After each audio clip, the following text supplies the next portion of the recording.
प्रभु के नाम की स्तुति हो। आए हुए सबको एक और बार ग्रेस सेंट्रल के आराधना सभा में हम स्वागत करते हैं। आज कोई पहली बार आया हमारे बीच? First time? कोई भी पहली बार? हेलो, ब्लेसन का भाई ना? हाँ, ओके,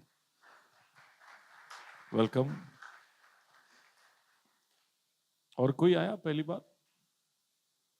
ओके, अब हमारे उस्ताद हमारे बीच में आए हैं, अनिल अनिल भाई और निमिषा आंटी दोनों का स्वागत करते हैं। बहुत समय के बाद को हम वापस देख रहे हैं। आपका स्वागत है यहाँ पर। ओके, जल्दी से किसी का हाथ मिलाइए, कहिए कि यहाँ पर आपका स्वागत है। आमीन। प्रभु के भवन में स्वागत है। हालेलुया। ओके, अगर आप बाइबल लाए हैं तो उठाए, हम ऐलान करने जा रहे हैं। शायद उठाए, ये मेरा बाइबल है, ये प्रभु का प्रेरित वचन है, ये जीवित है, प्रबल है, चोखे धार से काटता है, गहराई तक छेदता है, मेरे भावनाओं को परखता है, मेरे विचारों को जांचता है। ये उपदेश के लिए, समझाने के लिए, सुधारने के लिए, शिक्षा के लिए लाभदायक है। मेरे वार का हथियार है, मेरे बचाव का रहस्य, मेरे पांव के लिए दीपक है, मेरी राह के लिए उजियाला है। इसने दिखाया मैं क्या था, याद कराता है मैं क्या हूँ, ये बताता है मैं क्या बनूंगा। इसकी ताजगी के लिए मैं तत्पर हूँ, इसकी छुटकारे के लिए मैं बेताब हूँ, इसे सुनने के लिए मैं तैयार हूँ। हमारा खुदावंद हमेशा हमेशा हमेशा हमेशा महिमा पाए, फजल और इत्मीनान हम पाए। आमीन आमीन। ऐलान कर रहे थे तो पीटर भाई ने अपनी बेताबी दिखा दी। इसे सुनने के लिए मैं बेताब हूं बोला तो हम सबसे पहले उसने बोल दिया मैं बेताब हूं। ओके, हम कैसे फर्क पड़वा सकते हैं हमारे जिंदगियों के द्वारा? हम जहां पर है उसकी वजह से हम कैसे, जहां पर भी है वहां पर हम कैसे फर्क पड़वा सकते हैं? सैकड़ों लोग एक दिन में पैदा होते हैं और सैकड़ों लोग ये संसार को छोड़ के चले भी जाते हैं। एक बहुत जाने माने लेखक है मार्क ट्वेन, उनका इस तरह से कहना है कि जब तुम चले जाओगे, जिस दिन तुम चले जाओगे, उस दिन संसार तुम्हारे लिए रोएगा, लेकिन फिर उसके बाद हमेशा के लिए तुम्हें भूल जाएगा। The world will lament you for a day and forget you forever. तो ऐसे एक संसार में जी रहे जहां पर हम जब जी रहे तब अपने जीवन को बहुत बहुमूल्य और बहुत ही महत्वपूर्ण समझते हैं और ये आशा रखते हैं कि हम जहां पर भी है वहां रहने से लोगों को फर्क पड़ता है, हमारे कंपनियों को फर्क पड़ता है, हमारे परिवारों को फर्क पड़ता है, हमारे चर्च को फर्क पड़ता है। तो ये आशा में हम रहते हैं, लेकिन सिर्फ आशा रखने से फर्क नहीं पड़वा पाएंगे। हमारे होने से, कहीं भी होने से फर्क पड़ना है तो उसके लिए हमें जानबूझकर यत्न करना होगा, उसके लिए कोशिश करना होगा। अच्छा, फिर आप पूछ सकते हो कि याद रखने से भी मुझे क्या मिलेगा? तो याद नहीं रखेंगे तो आपको कुछ नहीं मिलेगा,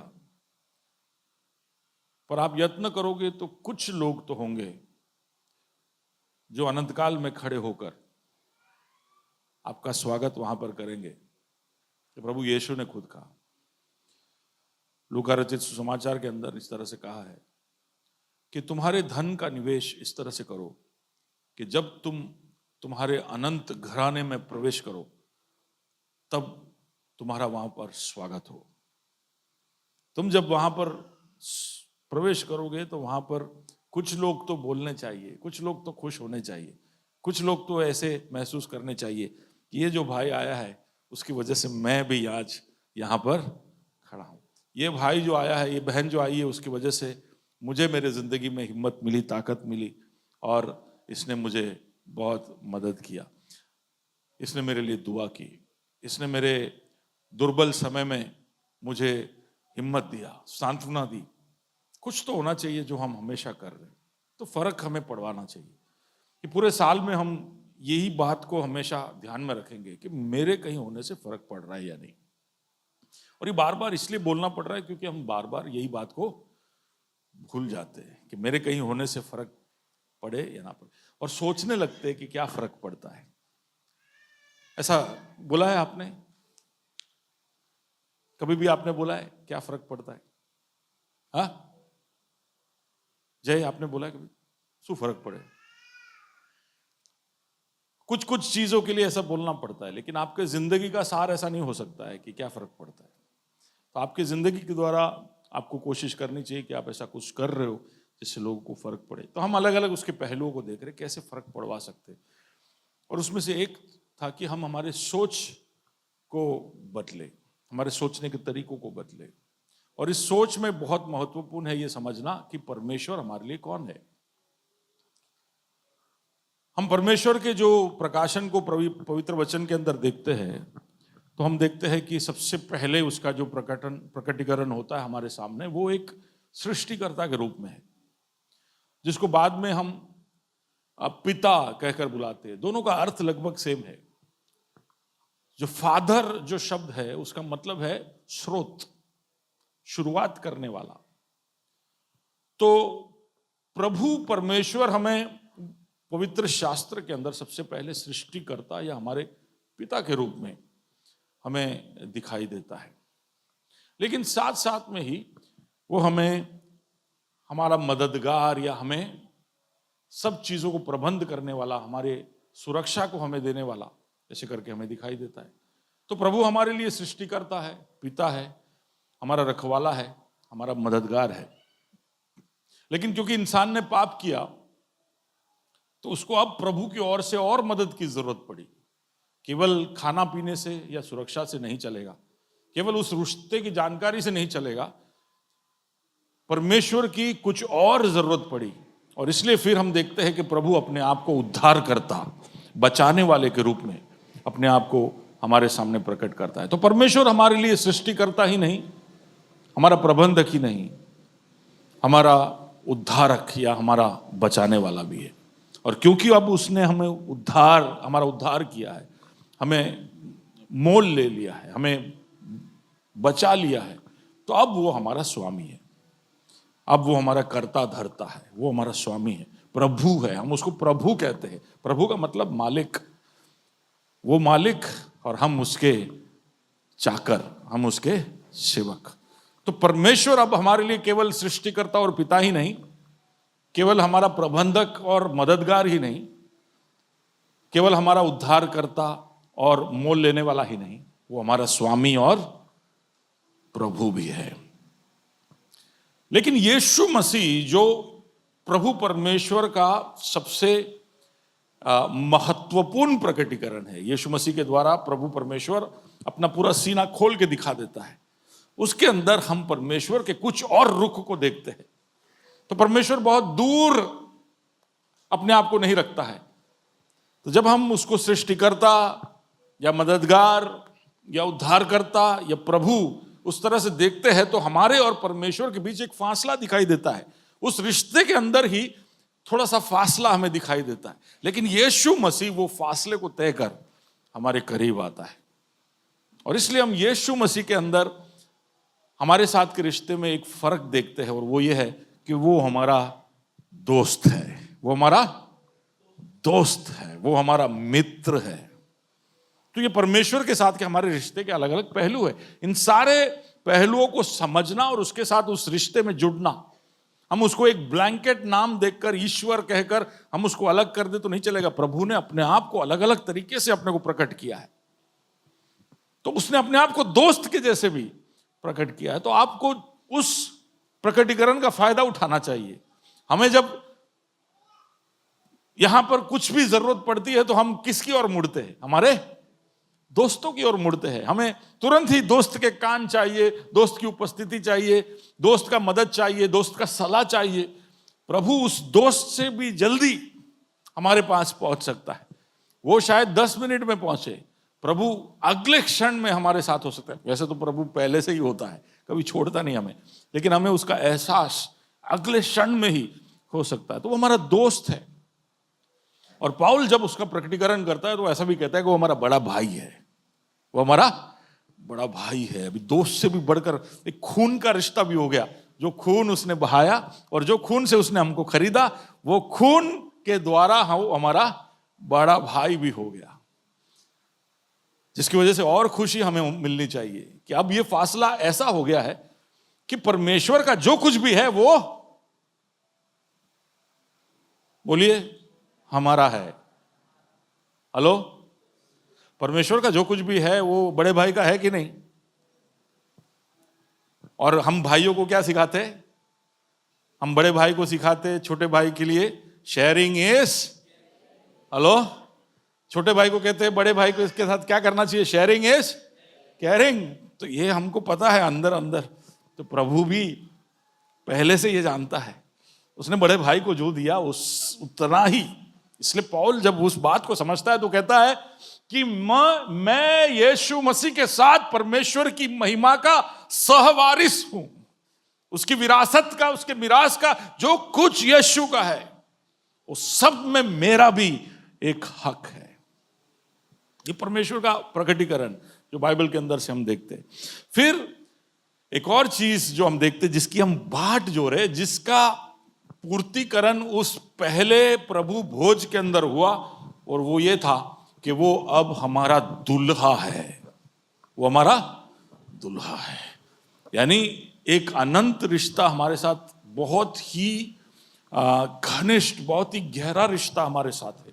जैसे एक पति पत्नी के बीच में रिश्ता है, उतने गहरे एहसास में हम परमेश्वर के साथ जुड़ सकते हैं। वो हमारा दुल्हा है। लेकिन हम पिछले कई दिनों से जो देख रहे हैं वो ये सब प्रकटीकरण नहीं, हम जो सबसे आखिर में जो लिखा है उसकी ओर देख रहे हैं, क्योंकि ये चीज प्रभु ने, यीशु ने बार बार दोहराई कि ये सब वो है, लेकिन भूलना नहीं कि वो हमारा राजा है। वो हमारा राजा है। तो यानी आप उसको बहुत दूर के एक फासले में उसको देख सकते हो, फिर उसको पास आते देख सकते हो, लेकिन मैं समझता हूं कि ये दोनों, पहले 3 और बाद के 3 के बीच का एक एडजस्टमेंट है कि वो हमारा राजा है। और यीशु मसीह ये बात बोलते गया कि प्रभु का राज्य निकट है, मन फिराओ, प्रभु का राज्य आ रहा है। और वो प्रभु राजा जो बात है वो हम कभी भूले ना। और वो कब हमारा राजा बनता है? जब हम मन फिराते हैं और हमारा जीवन प्रभु को सौंपते हैं।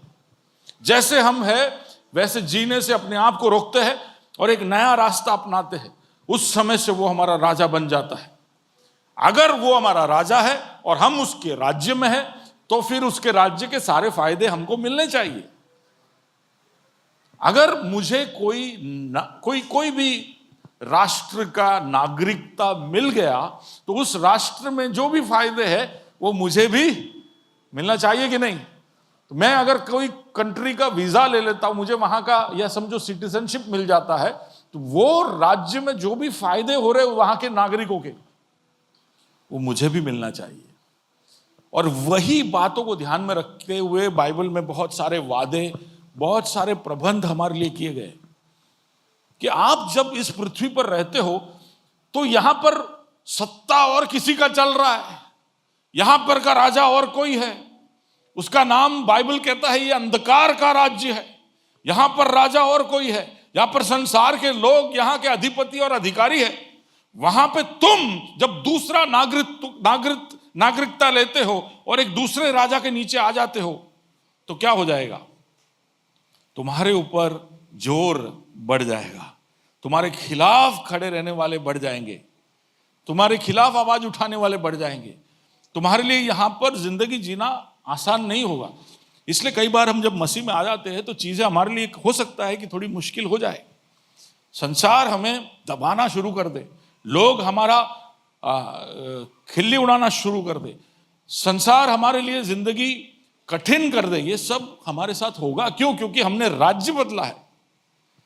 अंधकार का राजा हमें ऐसे ही नहीं छोड़ेगा। तो ये सबको ध्यान में रखते हुए यीशु ने, जब तुम इस संसार में हो तो तब किस तरह से स्वर्ग के राज्य के सारे आशीषों का फायदा उठाने का, वो हमें उसकी सारी कुंजियां देकर गया है, अलग अलग सिद्धांत वो देकर गया है। तो ये सब मैं इसलिए बता रहा हूं कि आपको समझ में आए कि पिछले 6 हफ्ते से हम क्या बात कर रहे हैं। तो उसने कई सारे दृष्टांत बताए। हम भूल जाने वाले लोग हैं। वो हमें कितने भी सिद्धांत देगा, हम यहां से बाहर निकलेंगे तो भूल जाएंगे। इसलिए वो हमें कहानियां सुनाता है। और उसमें एक दृष्टांत था, जंगली बीज का दृष्टांत, जो मैं पिछले कई हफ्तों से आपको सुना रहा हूं। तो उस जंगली बीज के दृष्टांत के अंदर से हम सीखने की कोशिश कर रहे हैं कि ये कौन सा सिद्धांत है जिसका फायदा हम उठा सकते हैं। तो उसमें एक बात जो हमें समझ में आता है, बीज का सिद्धांत, जो हमारे कामों पर और हम पर लागू होता है। क्यों बीज का सिद्धांत महत्वपूर्ण है? मैं कुछ बातें दोहरा रहा हूं इसलिए कि हम थोड़ा सा रिफ्रेश करके आगे बढ़े। क्यों बीज का सिद्धांत बहुत महत्वपूर्ण है? क्योंकि जब परमेश्वर ने सृष्टि की तो सारे वृक्षों का, सारे पेड़ पौधों के ऊपर अपने अपने बीज रख कर उसने बनाए। ठीक है? जब उसने फल बनाया, उसने जब पेड़ बनाया तो पेड़ पे फल था, फल के साथ बनाया। ऐसा नहीं था कि वो पेड़ फिर सीजन में आया तो उसमें फल उगा। प्रभु का वचन कहता है कि अपने अपने फल के साथ उसने उसको बनाया, उसके बीज के साथ उसको बनाया। तो वो बीज हमारे सबके अंदर रखा हुआ है। अगर उसने फल, वृक्ष और पौधों के लिए इतना ध्यान रखा है तो हमारे अंदर भी वो बीज है, कर कर हम याद करें। और खास करके जब हम नए हो जाते हैं प्रभु में, तो ये बीज का सिद्धांत हमारे अंदर सजीव हो जाता है। और उसके साथ जुड़ी हुई सारी बातें हम पिछले कई हफ्तों से देख रहे हैं। नूह के समय में प्रलय हुआ, उसके बाद उसने कहा कि बोना और काटना जारी रहेगा। ये संसार जब तक रहेगा तब तक बोना और काटना जारी रहेगा। तो वो संसार को देखकर, भूमि को देखकर जब ऐसा कहता है तो वही सिद्धांत हम पर लागू होता है, क्योंकि उसी भूमि से हमको लिया गया है। तो जब तक हम जिंदा है, बोना और काटना जारी रहेगा। हमारी जिंदगी के अलग अलग पहलुओं में कुछ जगह पर हम बो रहे होंगे तो कई और हम काट रहे होंगे। तो हम जब काट ले और फिर ऐसा लगे कि अब हमारे पास बहुत है, तो हम भूल ना जाए कि अब बोने का समय आने वाला है। कभी कभी बोने और काटने के बीच का भी समय आएगा जब हम सिर्फ राह देख रहे हैं। तो ये होते रहने वाला है और इसलिए ये सिद्धांतों को समझना जरूरी है। तो इसमें 2 तरह से हम देख सकते हैं कि जब हम बीज बो रहे, जब हम कुछ कार्य कर रहे, तब हमें कैसे अपने आप को रखना चाहिए। और अगर हम खुद को बीज की तरह देखें कि प्रभु ने हमें यहाँ पर रखा एक बीज की तरह, तो हम कैसे इन बातों को समझ सकते हैं। तो अगर हम बीज है तो क्या है, कर कर मैं कई सारी चीज़ों को बोल गया। मैं आगे बढ़ना चाहता हूँ। Let's go to the next point. या ओके, तो मैंने कहा कि अगर आप एक बीज हो तो आप एक शुरुआत हो। अगर आप एक बीज हो तो प्रभु ने आपको जानबूझकर यहाँ पर रखा है। अगर आप एक बीज हो तो अलग अलग कठिनाइयों से होकर गुजरना होगा, लेकिन आप उसमें से निकल कर आ पाओगे। अगर आप एक बीज हो तो आपको मरना होगा। अगर आप एक बीज हो तो पहले आपकी शुरुआत नीचे की तरफ होगी या जड़ की तरफ होगी, उसके थड़ की तरफ नहीं। अगर आप एक बीज हो तो आप एक बहुत ही कमजोर, नाजुक से अंकुर के जैसे दिखाई दोगे, लेकिन उससे आपको घबराने की जरूरत नहीं। अगर आप एक बीज हो तो आपके अंदर अलग अलग पड़ाव में से आप होकर प्रगति करोगे।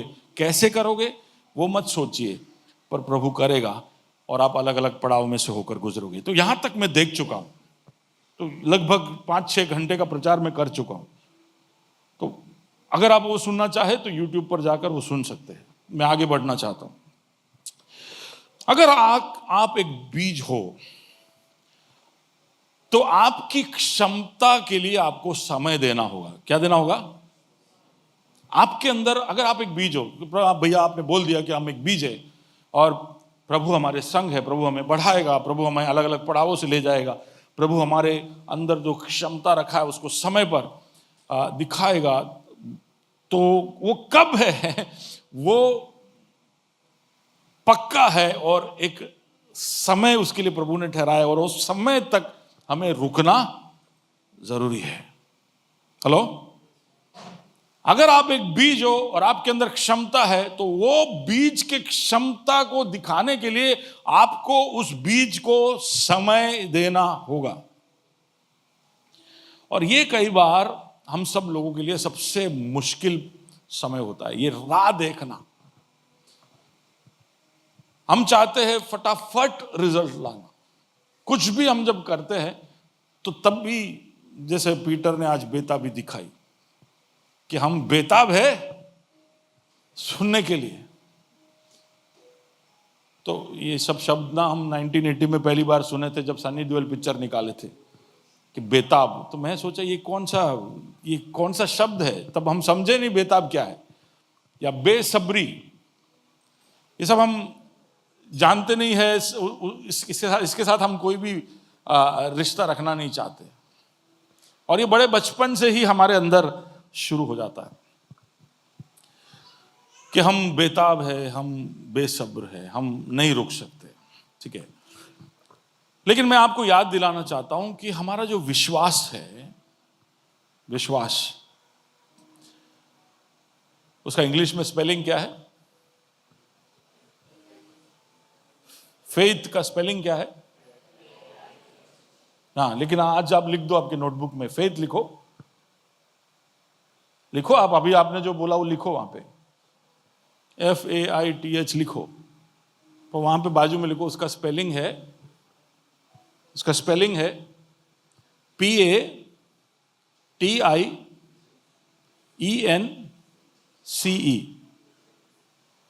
फेथ का स्पेलिंग क्या है? फेथ का स्पेलिंग पेशेंस नहीं है। फेथ का स्पेलिंग है, थोड़ा पेशेंस रखो। फेथ का स्पेलिंग क्या है? अरे बोलो ना। देखो, आप लोग कोई कंप्लेंट नहीं कर सकते हो, मैं इतने लंबे लंबे प्रचार करता हूं कि आप लोग के सबके अंदर पेशेंस है। मैं हर संडे आपको टेस्ट करता हूं, और आप लोगों ने बड़े अच्छे नंबर के साथ ये टेस्ट को पास किया है। तो आप लोग बड़े पेशेंट लोग हो, बड़ा मेरे को ताजुब होता है आपका पेशेंस देखकर। लेकिन उस पेशेंस को मैं एक दूसरा आपको उसका एक दूसरा नजरिया दे रहा हूं।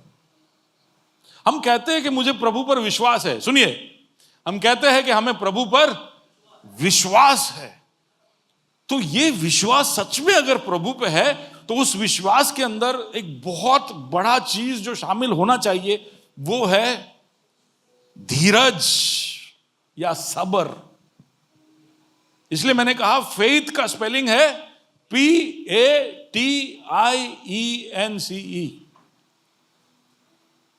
अगर आपको प्रभु पे विश्वास है, तो फिर साथ में आपको जरूरत होगा बहुत धीरज दिखाने की, राह देखने की, प्रभु को अपना समय देने की। और इसलिए प्रभु का वचन बार बार इन चीजों को याद कराता है। प्रभु के वचन के अंदर आप पेशेंस को लेकर या वेट को लेकर बहुत ज्यादा, इसके ऊपर मैंने पूरा एक प्रचार ही किया है कि वेटिंग के ऊपर। लेकिन उस वेटिंग के समय में हमारे अंदर जो गुण या जो चरित्र होना चाहिए, उसका नाम है पेशेंस। और यह एक बहुत ही मुश्किल गुण विशेषता है, धीरज। आप में से कितने लोग कह सकते हो कि इसमें धीरज में तो बॉस मैं बहुत आगे हूं? मैंने सवाल ही ऐसा पूछा है कि आप हाथ ना उठाओ।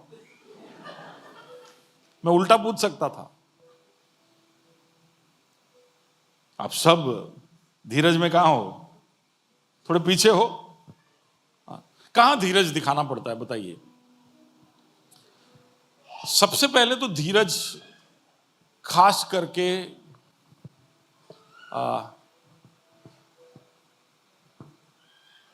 जब राह देखना हो कि आपने कुछ कर दिया और आपको पता है कि अब रिजल्ट, अब जैसे बोर्ड एग्जाम खत्म हो गए, तो हाँ, जिस दिन बोर्ड एग्जाम खत्म हो जाते हैं तो बच्चे बड़े खुश हो जाते हैं, लेकिन पेरेंट्स क्या हो जाते हैं,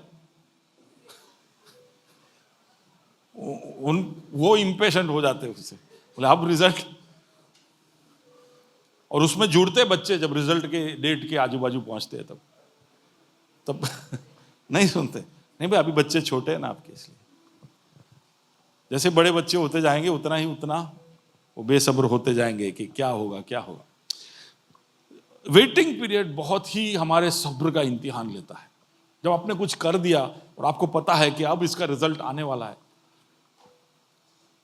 तो राह देखना बहुत ही मुश्किल है। जो प्रभु ने कहा कि आप फलाना फलाना करते रहो, लेकिन फिर भी जब प्रभु की ओर से उत्तर नहीं आता है, when nothing is happening। मेरा एक जमीन था जो मेरे को किसी और के नाम से मेरे पिताजी के नाम पे करना था, तो ये प्रोसेस मैंने 2004 में शुरू किया। करते करते करते धीरे धीरे हर हफ्ते हर महीने कुछ ना कुछ करते करते मैं ऐसा सोचा कि मैं जब इसमें उतर पड़ूंगा तो 1 या 2 साल में ये प्रोसेस हो जाना चाहिए। लेकिन मैं आपको बताना चाहता हूं कि इसका पहला पड़ाव पूरा हुआ पूरे 10 साल के बाद, 2014 में, और उसके बाद हमने जो नेक्स्ट स्टेप किया उसमें 2 साल और लग गए। सरकार का कोई भी काम आप करोगे तो आपका सब्र का पूरा इम्तिहान हो जाएगा। आपने सारा प्रोसेस कर दिया। आज सुबह ही कोटक में से मुझे मैसेज आया कि भाई दर्पण का रजिस्ट्रेशन आप करा लो, क्योंकि गवर्नमेंट के लिए अब सारे एनजीओज के लिए जरूरी है कि दर्पण का रजिस्ट्रेशन आप करा दे। तो मैं तुरंत ही हमारे एडमिन एफओ को मैसेज भेजा। उन्होंने कहा कि हमने तो महीने पहले ही गवर्नमेंट में डाल दिया है, लेकिन हमारा यूआईडी अभी तक आया नहीं है, और कोटक महिंद्रा हमको धमकी दे रहा है कि जल्दी से लाओ, नहीं तो हम अकाउंट फ्रीज कर देंगे। आप समझ पा रहे हो? आपने सब कर दिया लेकिन जवाब नहीं आ रहा। आपने सब कर दिया, आप बता सकते हो ये हफ्ते में इवान सब सही करके बैठा है, 2 महीने से सब सही करके बैठा, एकदम राह देख रहा है कि एक सही प्रपोजल आए और मैं शादी कर दूं।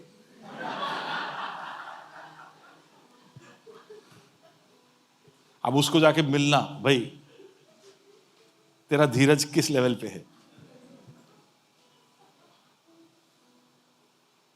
कहीं आपने नौकरी के लिए अप्लाई किया, नौकरी ढूंढ रहे हो, अभी आपके पास नौकरी नहीं है, नौकरी ढूंढ रहे हो, आपने सही सारे प्रोसेसेस कर दिए, आप विश्वास भी कर रहे हो, आप प्रार्थना भी कर रहे हो, आप प्रभु की राह भी देख रहे हो, और यहां पर आकर ऐलान भी कर रहे हो, गीत भी सारे पॉजिटिव गा रहे हो, लेकिन नौकरी नहीं मिल रहा है। बहुत ही मुश्किल समय होता है जब आपको वो समय पार करना पड़े। आजकल तो मोबाइल फोन ने बहुत आसान कर दिया, कहीं भी वेटिंग करना नहीं, कहीं पर भी आप जाओ, 15 मिनट 20 मिनट घंटे का वेटिंग है तो हम कर लेते हैं। क्यों? क्योंकि हमारे पास रील है।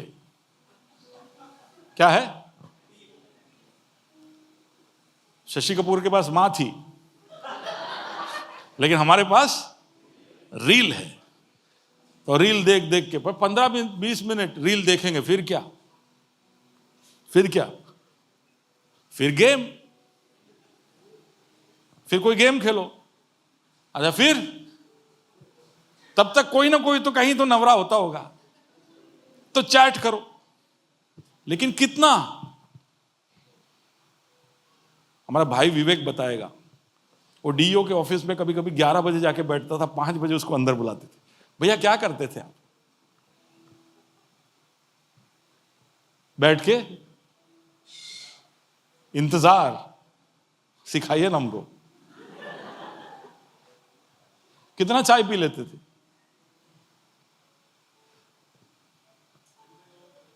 हाँ, लोग किसी ना किसी को पकड़े और फिर कहानी शुरू। दोनों बैठ के अंदर के अफसरों की चुगली करते थे कि तुमसे कितना मांग रहे, हमसे कितना मांग रहे। पर ये सब का भी एक हद है, ये सब बोरियत का काम है।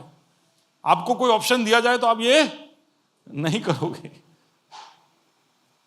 धीरज वहां पर चाहिए जब हमें राह देखना होता है। धीरज तब चाहिए जब हम बहुत व्यथा में से, पीड़ा में से, दुख में से, दर्द में से या रोग में से होकर जा रहे हैं। जब हम दर्द में हैं तब जल्दी से उसमें से निकलना चाहते हैं, लेकिन डॉक्टर का बोले, डॉक्टर को जैसे डॉक्टर कब निकल पाऊंगा मैं, डिस्चार्ज कब होऊंगा, सबसे फेवरेट क्वेश्चन होता है हर पेशेंट का। अब सोचिए, वो नाम भी ऐसा है, पेशेंट। ये जो पेशेंस नाम शब्द है ना, शायद कोई डॉक्टरों ने ही ढूंढा लगता है, क्योंकि रोगी जाकर उसको पूछता है कि भाई कब डिस्चार्ज होंगे। पेशेंट, धीरज रखो, हम जादूगर नहीं है, हम गोलियां देंगे, दवाई देंगे, उसको वक्त लगता है, समय लगता है। और अगर आपका रोग ठीक भी हो जाए तो भी आपका शरीर बल पाना चाहिए, तो ये सब में वक्त लगता है। तो इसलिए क्या रखना चाहिए? धीरज। जब हम तकलीफ में से होकर गुजरते हैं तब हमें धीरज की जरूरत होती है, पर तब धीरज हमें दिखाई नहीं देता। और फिर हमें धीरज की जरूरत होती है जब हम लोगों को हैंडल कर रहे होते। तो एक तो हमारी परेशानियां, एक तो जब हम राह देख रहे हो कि नतीजा आए, तीसरा खास जहां धीरज का टेस्टिंग होता है वो है लोगों को लेकर। कुछ लोगों को देखकर ही हमें ऐसा लगता है कि आज धीरज नु टैंक खाली छे, आज इसको हैंडल करने का धीरज मेरे में नहीं है। ऐसा होता है। आप लोग सोचो, मेरे को कितना टैंक भर भर के यहां खड़े रहना पड़ता है। एक प्रजाति जिसके साथ बहुत धीरज दिखाने की जरूरत है वो है बच्चे। ऐसे ही बोलना है, स्पीशीज ही है वो लोग। वो अलग, भले हमारे बच्चे हैं, वो हमारे चुन्नू मुन्नू पप्पू निन्नू सब है, लेकिन फिर जब वो हमारे धीरज का टेस्टिंग करते हैं तब उनके 2 सींग और बड़े पूंछ हमको रोज दिखाई देते हैं। सारे माँ बाप हंस रहे, हाँ कि ना? मुश्किल है। इनके अंदर धीरज है ही नहीं। मुझे ऐसा लगता है प्रभु जब सृष्टि करता है तो ये एक चीज है जो हम किसी के अंदर डालता नहीं, इसलिए बच्चों में है धीरज। बताओ ना, धीरज है, उसमें धीरज आ गया।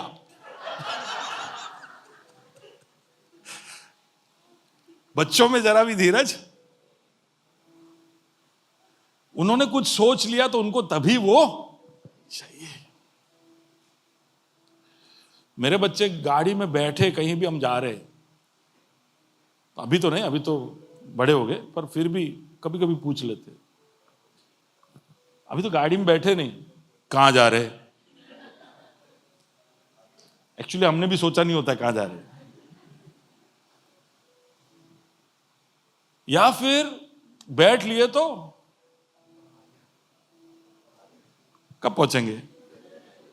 कितने माता पिता बोलते हैं, हाँ ये इनका फेवरेट सवाल है, पीछे बैठ के, क्या रे पहुंचीसू, कब पहुंचेंगे? अरे क्या तेरे को कोई चेक वेक साइन करना है क्या? जहां पहुंचने वाले हैं वहां पहुंचकर तेरे को कुछ करना है क्या? कुछ नहीं, उनको कुछ नहीं करना। वहां जाके भी उनको अपने ही पैसे खर्चे करवाने हैं, लेकिन उनको जल्दी है। दे आर वेरी इंपेशेंट, क्योंकि उनके कंट्रोल में कोई चीज है नहीं। They are not in control of what's happening. तो उनके अंदर पेशेंस है ही नहीं। पर वो पेशेंस उनको कैसे आपने सिखाया? देखो, एक सबसे बड़ा चीज, वो सीखे ना सीखे, अपने सीख जाते। सही है?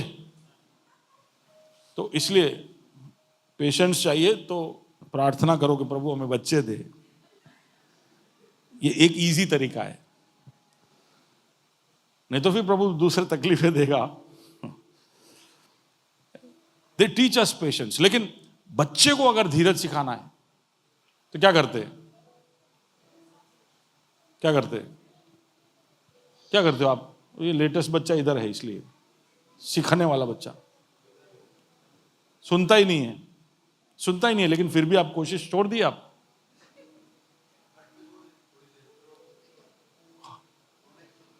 उसको यानी उसको नहीं देते हो आप, वो जो मांग रहा है वो नहीं देते हो। उसको क्या बोलते हैं? उसको डिसिप्लिन बोलते हैं। क्या बोलते हैं? डिसिप्लिन। उसने मांगा तो उसको तुरंत नहीं दिया, तो हम उसको सिखाते हैं कि भाई तू जो मांगेगा वो सब मिलेगा नहीं। तो अब उसको बहुत समय तक रुकना पड़ेगा, उसको सीखना पड़ेगा। धीरे धीरे धीरे कर कर वो धीरज सीख जाता है। उसको समय लगता है लेकिन वो सीख जाता है। सीखते हैं कि नहीं? अगर आप नहीं सीखे हो तो उसका मतलब आप अभी भी कौन से प्रजाति हो? आपके अंदर धीरज है तो वो हम सबके लिए सबूत है कि आप परिपक्व हो चुके हो। आपको जानना है कि कोई व्यक्ति मैच्योर है या नहीं, वो परिपक्व है या नहीं, वो थोड़ा बड़ा हो गया है या नहीं। तो आपको सिर्फ इतना ही देखने की जरूरत है कि उसके अंदर धीरज है या नहीं। अगर धीरज है तो वो पक्व हो चुका है, साइन ऑफ मैच्योरिटी। जब आप पैदा हुए तब वो जीरो में है, लेकिन ये जिंदगी आपको सिखाएगा। इसलिए पतरस उसके विषय में ऐसा कहता है कि let patience do its perfect work. धीरज अपना परिपक्व काम, अपना सही काम, सच्चा काम आपके अंदर करेगा। इसलिए आपको प्रभु तकलीफों में से जाने देता है, इसलिए आपको प्रभु मुश्किल लोगों के साथ जोड़ता है, इसलिए प्रभु आपके बोने और काटने के बीच का समय है वो अपने हाथ में रखता है, क्योंकि वो हमें धीरज सिखाना चाहता है। और धीरज ही वो चीज है जो हमें मैच्योर करता है, जो हमें परिपक्व करता है। अब धीरज नहीं होगा तो क्या होगा? राम बहादुर, धीरज नहीं होगा तो क्या होगा? हाँ, गलत फैसले होंगे। आपके अंदर क्या होगा जब आपके अंदर धीरज नहीं? आपने जो सोचा वो समय पे फल नहीं आ रहा है, हाँ, बेचैन हो जाएंगे, डिस्टर्ब हो जाएंगे। फिर आंटी कैसे हो आप? ओके, आप समझ पा रहे हो ना? ओके, सुमित्रा बहन, धीरज नहीं होगा तो क्या होगा?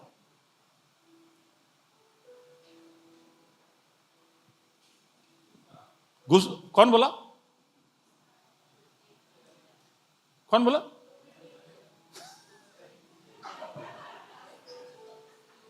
जिस पर बीतती है उसको ही पता चलता है।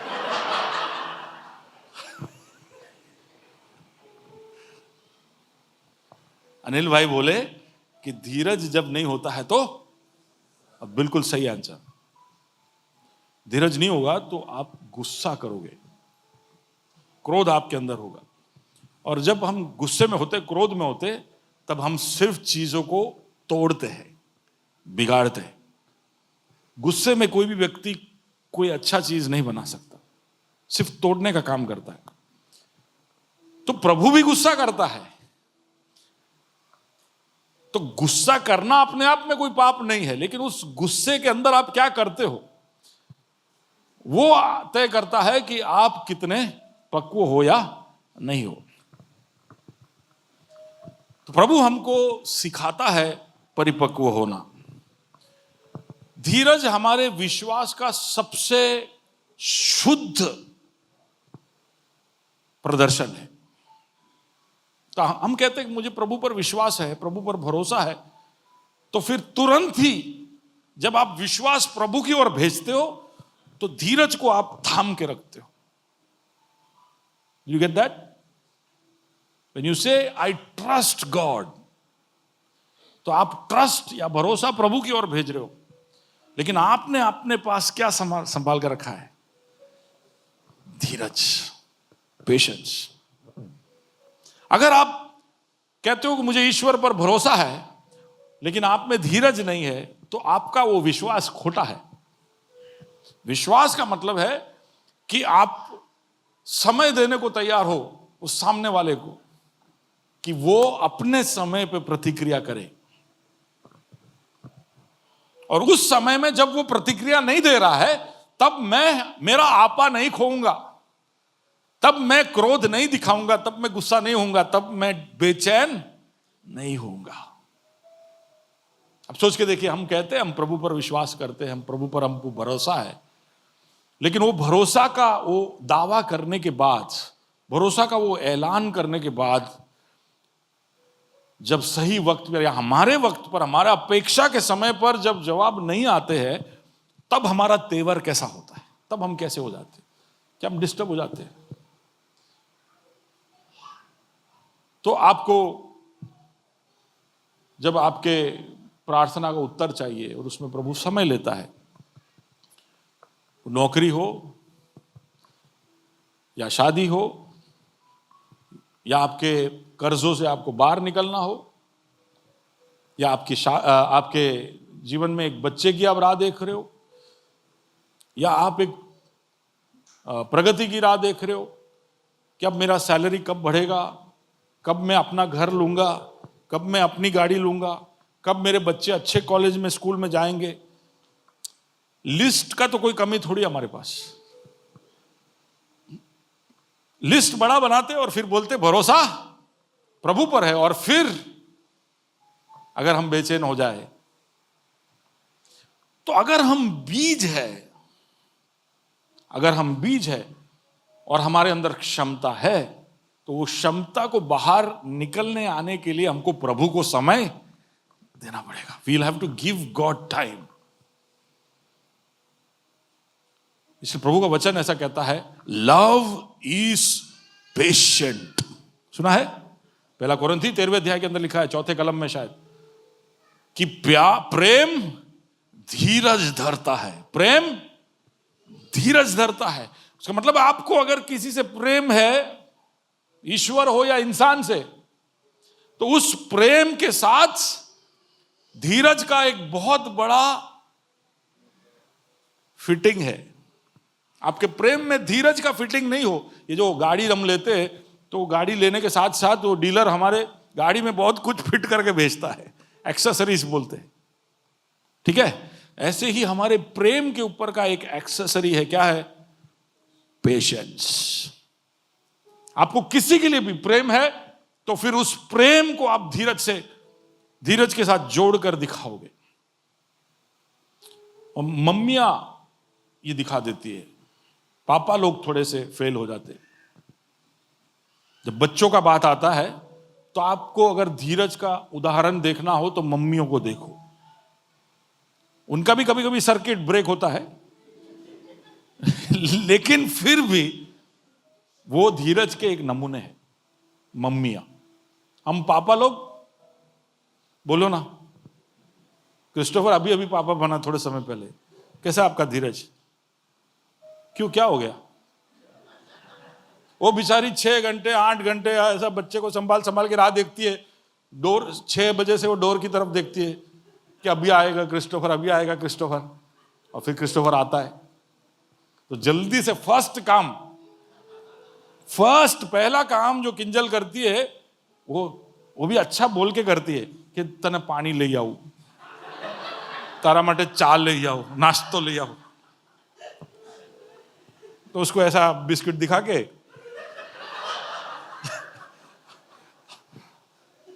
बोझ ट्रांसफर करती है। लेकिन क्रिस्टोफर कोई ऐरा गहरा नट्टू गहरा थोड़ी है, वो साइंटिस्ट है, वो किंजल के सारे तरकीब पहचान लेता है। पर हाथ में बेटी है तो थोड़ी देर बहुत प्यार व्यार करता है, घुमाता है, 2-3 मिनट उसका जब गड़ा भर जाता है प्यार से। हमारा तो बहुत जल्दी बाप लोगों का ना 3-4 ऐसा बहुत, हम बहुत रफ होते, तो पकड़ के ऐसा चुम्मा दे दिया और फिर अब भर गया। अब हम बहुत स्ट्रेटेजिकली घूम रहे होते कि किधर रखूं।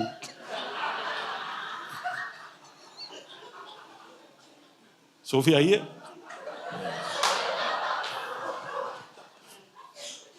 ये सब मैं रोज देखता हूँ, ब्लेसन यही कर रहा होता। तो एक दिन 11 बजे मेरे रूम में आया, साथ में वो मेरे घर पे आता है इसलिए है कि थोड़ा टाइम ट्रांसफर मिले।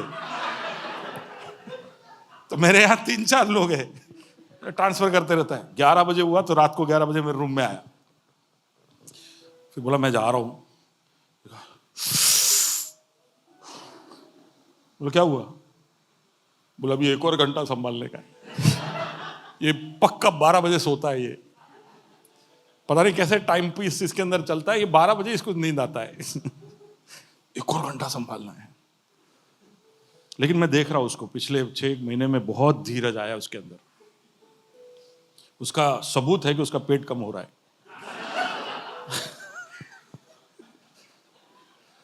हेलो, कहां पे हम?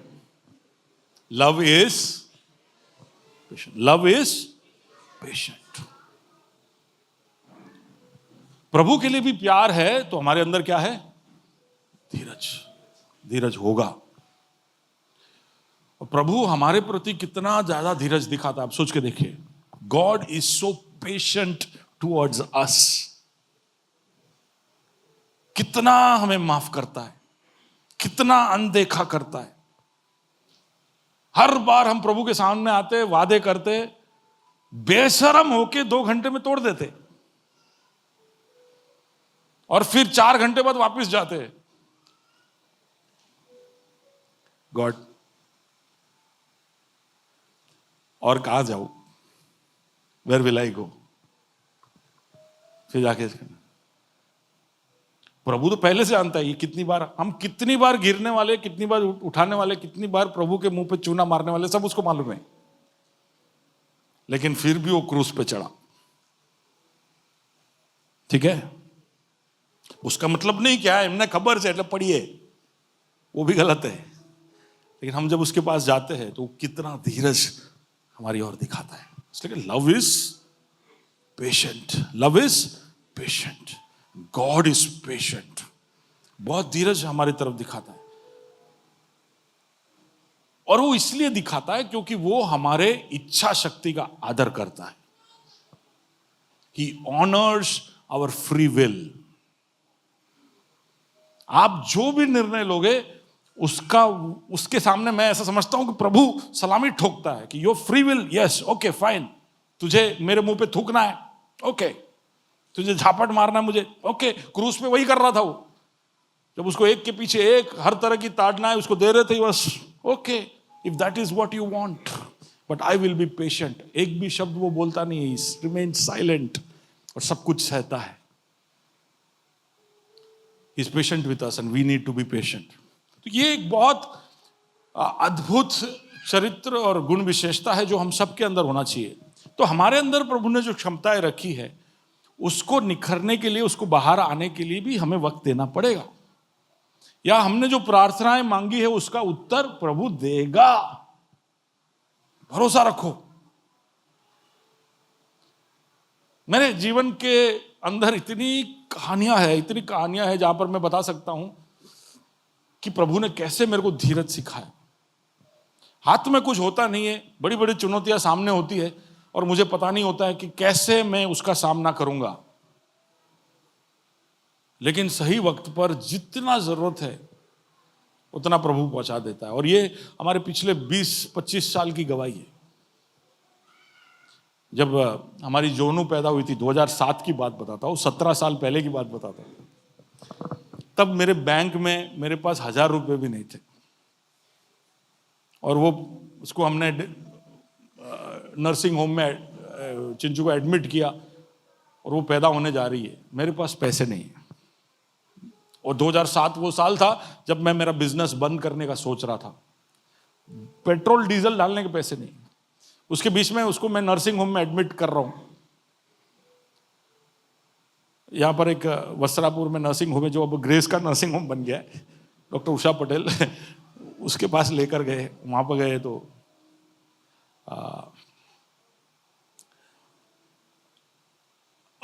Monday was when she was born, Sunday, okay, Sunday को वो पैदा हुई थी। उसके पहले वाले संडे हमारे चर्च में एक ब्रदर आते थे उस समय में, तो उन्होंने मुझे एक कवर दिया था कि भैया आप रखो कर। मैंने बोला नहीं नहीं नहीं, मुझे नहीं चाहिए। नहीं, बोले मेरे को प्रभु ने बोला है और मैं इसलिए ये कवर में डाल के आपको दे रहा हूं, प्रभु ने बोला आपको लेना पड़ेगा। ठीक है, मैं रख लिया। मैं भूल गया कि उन्होंने ऐसा कुछ दिया था। पूरा हफ्ता मुझे याद नहीं आया कि मुझे कुछ दिया गया है, और मैंने खोलकर भी नहीं देखा कि वो क्या है। और रविवार को इसका बर्थ हुआ, तब मुझे याद आया कि मुझे पैसे चाहिए, डॉक्टर को देने हैं। तब मुझे याद आया कि मेरे बाइबल के अंदर एक कवर पड़ा है जिसमें कुछ है। मैं डॉक्टर को मिलने गया, डॉक्टर ने बोला 4,900 रुपए हुए। आप लोग सब हैरान हो रहे होंगे कि क्या क्या गामड़ा में गैला इतने। अब वो जमाना गया, ठीक है ना। पर तब 4,900 रुपए में हमारी जोनू बाहर आई। मेरे पास वो नहीं था। मैं घर गया, बाइबल जाके खोला तो उसके अंदर 5,000 रुपए का एक चेक था। 100 रुपया आया के लिए। सुन रहे हो, सुन रहे हो? प्रभु को मालूम है कि आपको क्या चाहिए। मैं यहां खड़ा हूं तो ये इस बात का सबूत ही है कि प्रभु जानता है कि तुम्हें क्या चाहिए। लेकिन क्या तुम जानते हो कि प्रभु जानता है? क्या तुम ये सब्र दिखा पाओगे कि प्रभु संभाल लेगा? कि फिर आप कुड़कुड़ाते रहोगे, टेंशन लेते रहोगे, क्या होगा क्या होगा क्या होगा, सूत से। मैं समझा नहीं पा रहा हूं यहां पर कि कैसे हम सब्र रख सकते हैं। प्रभु ने बहुत धीरे धीरे धीरे कर मुझे सिखाया। मैं कोई भी तरह की चुनौती आए, मैं टेंशन लेता ही नहीं हूं। मेरे से 10 गुना बड़ा भी प्रॉब्लम आता है, मैं खड़े रहता हूं वहां, क्योंकि वो प्रॉब्लम मैंने थोड़ी खड़ा किया। और अगर मैंने खड़ा कर भी दिया है तो प्रभु मेरे गा तो रहे ना, यीशु ने थामा है। वो मेरा हाथ हमको याद नहीं होता, इसलिए हम थोड़ा हाई करके गाते, मेरा हाथ। किसी और का हाथ नहीं, तेरा ही हाथ है ऐसा। तो मेरे को सैमुअल बोल रहा था कि भैया आपको नहीं लगता है कि वो जो मेरा हाथ, वो आपको गाने के एंड में रखना चाहिए था, क्योंकि वहां पे कॉर्ड चेंज होता है, फैमिली के बाहर जा रहा है। उस्ताद सही है कि नहीं? हाँ, ऐसे करते हैं हम, बीच में हम एंडिंग में करते हैं ना। क्या बोलते हैं उसको? क्या आपने यीशु ने थामा है मेरा हाथ, मेरा हाथ, वो क्या है?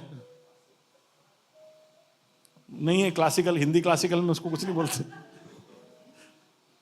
वही बोल रहे थे ना आप। बोले या भैया ये आपने ना मेरे ख्याल से क्लाइमैक्स पहले ही ला दिया, लास्ट में लाना था। बोला नहीं नहीं, सही जगह पे क्लाइमैक्स है।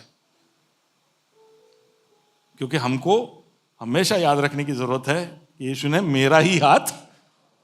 हम हमेशा सोचते रहते हैं कि प्रभु ने बाकी सबका हाथ थामा, मेरा हाथ क्यों नहीं थामा है? उसने थामा है तो वो सही वक्त पे देगा। आपको जरा भी चिंता करने की जरूरत नहीं। आप कदम बढ़ाते जाइए, खुशी से, आनंद के भरपूरी से। प्रभु के भवन में आनंद की, और प्रभु का भवन किधर है? किधर है? बोलिए, मैं हूं प्रभु का भवन। मैं हूं प्रभु का भवन, उसके भवन में आनंद की भरपूरी है। नविक, क्या है भवन? कौन है भवन? बोलिए ना, जोर से बोलिए, एक और बार बोलिए, आवाज से बोलिए। उसके भवन में आनंद की भरपूरी है। यीशु तू संग तो जीवन में संतुष्टि है। ये सच में होना चाहिए। और हमेशा हमारा कोशिश ये होता है, बस ये प्रॉब्लम खत्म हो जाए, फिर आप देखना भैया। क्या देखूंगा? ये प्रॉब्लम खत्म होगा तो अगला प्रॉब्लम राह देख के खड़ा है। गारंटी से बोलता हूं, एक चीज जो आपको अगले महीने, अगले साल, अगले हफ्ते मिलने वाला है, वो है अगला प्रॉब्लम। अगले घंटे आ सकता है, अगला दिन आ सकता है, अगले हफ्ते आ सकता है, प्रॉब्लम का अंत है ही नहीं, वो आते ही रहने वाला है। ये संसार में जब तक है तब तक चुनौतियां आती रहेगी, परेशानी आती रहेगी, कहां से किधर किधर से हमको ऐसा लगेगा कि क्या थी आई जाए से और आ जाएंगे। और तब हमको जरूरत होगी प्रभु पर उस भरोसे को बार बार जताने की और दिखाने की, धीरज के साथ, विथ पेशेंस। अब मुझे पर्सनली मिलोगे तो I will give you more testimonies. James 5:11 if you can read that. बहुत ही अद्भुत याकूब ने लिखा है, याकूब 5 और उसका 11। देखो हम धीरज धरने वालों को धन्य कहते हैं। हाँ। तुमने अय्यूब के धीरज के विषय में तो सुना ही है। धीरज धरने वाले को क्या कहते हैं? धन्य। धीरज धरने वाले को क्या कहते हैं? वापिस बोलिए, बाजू वाले का हाथ पकड़िए और बोलिए, धीरज धरने वाले को हम धन्य कहते हैं। हाय धन्य।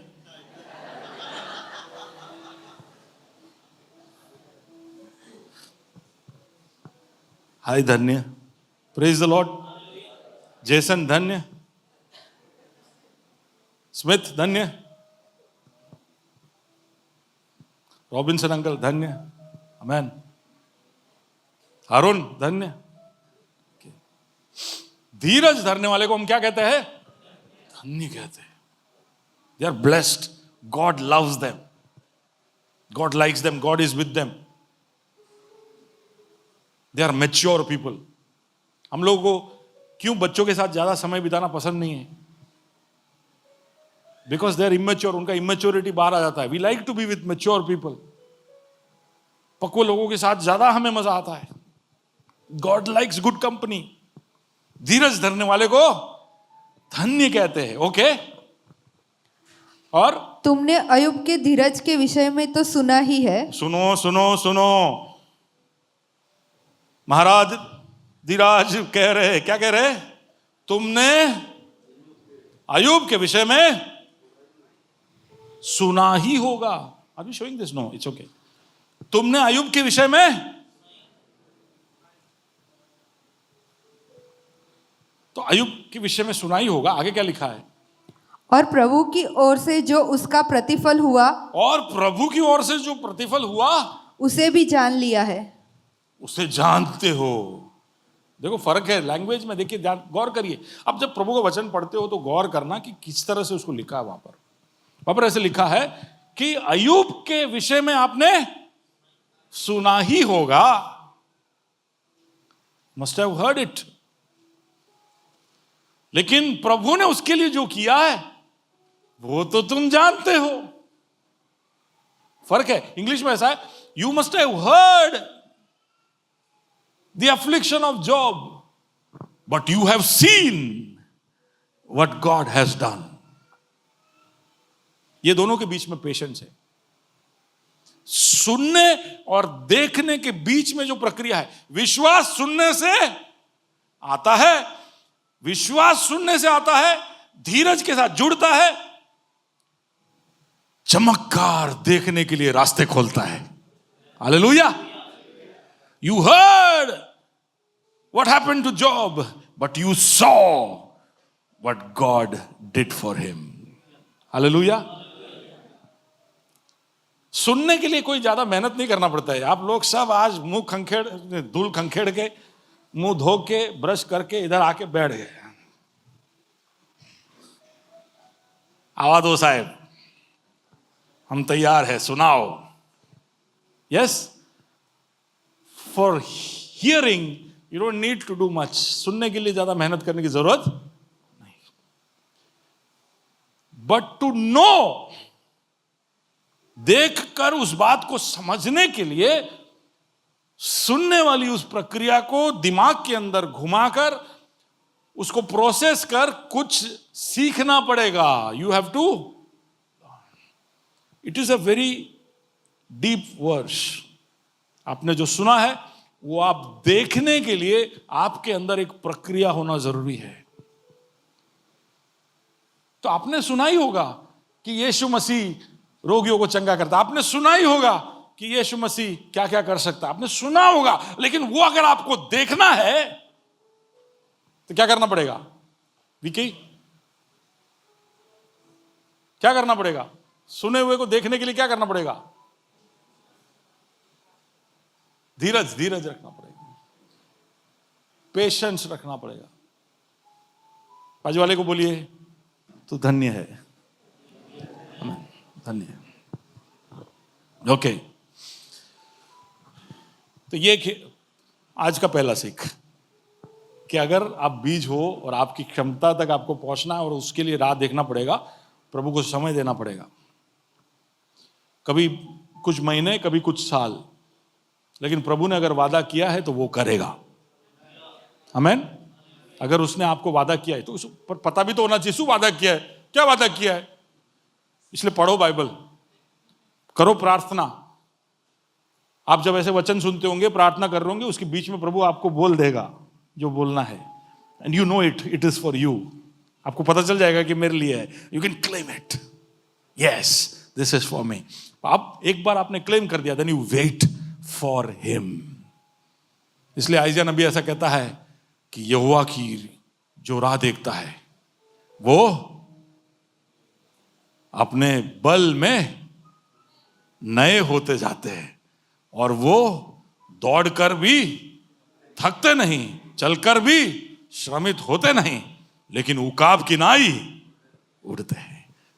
Those who wait on the Lord will renew their strength. अगला, अगर आप एक बीज हो तो आपकी जो क्षमता जो प्रभु समय पे दिखाने वाला है, उस क्षमता का आप कोई भी तरह से उसको लिमिट नहीं करना। आप बाउंड्री मत सेट करना। प्रभु आपको किस हद तक बढ़ा सकता है उसका आप अंदाजा लगा ही नहीं सकते हो। हम हमारे कैलकुलेशंस दुनियादारी तरीके से करते हैं कि भाई मैंने 100 रुपया डाला तो एक साल में 107 रुपया मिलेगा, या 110 मिलेगा, या 100 का 120 होगा। ये हमारे सांसारिक कैलकुलेशन है। लेकिन प्रभु जब देता है तो उसने बताया है बीज बोने वाले के उस कहानी के अंदर ही कि मैं 30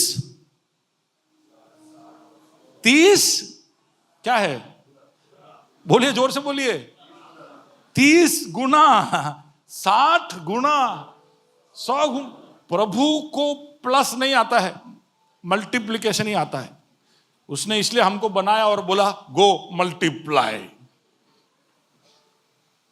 ऐसा ही बोला ना उसने, गो एंड मल्टीप्लाई।